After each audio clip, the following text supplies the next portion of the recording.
இப்போ உங்களுக்கெல்லாம் சில நிலைகள், வெளிநாடு நஞ்சினை அடக்கும் சக்தி பெற்றது.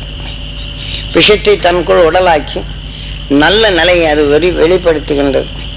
அதன் புழுக்கை எடுத்து நல்ல காய வைத்து லேசான நிலைகள் அந்த ஆவி வரும் மாதிரி ரொம்ப கொதிகள் ஆகாதபடி அந்த வெப்பம் அதிலிருந்து ஒரு ஆவி வரும்போது அதை நுகர்ந்து பாருங்கள்.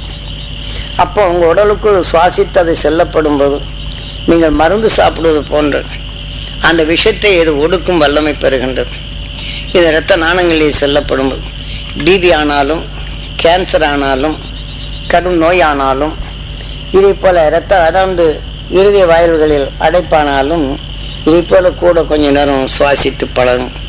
அதை எடுத்து இந்த தியானத்தை எடுத்து இந்த மகிழ்ச்சியினால் சக்தி நான் பெற வேண்டும் என்று ஏங்கிட்டு இது சுவாசித்து என் இரத்த நாணங்களிலே கலந்து எனக்குள் தீமைகள் அகன்று எனக்கு அருசக்தி பெற வேண்டும் என்று, எந்த நோயும் இது நீங்க வேண்டும் என்று எண்ணி அது சுவாசிக்கும்.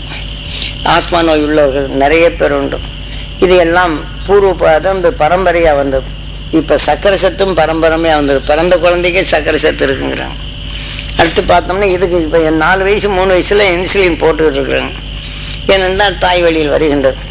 இது இருக்கிற வரையிலும் காசு இருக்கிற வரையிலும் போடுறோம், காசு இல்லாத விட்டுறோம். அது போனவருப்போ ஐயோ இந்த மாதிரி தானே போயிட்டான்னு சொல்கிறோம்.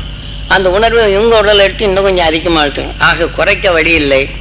ஆக நான் கோயிலுக்கு சென்றேன், அதை சென்றேன், இந்த பாவத்தை போக்க சில இதுகளையும் சொன்னும்.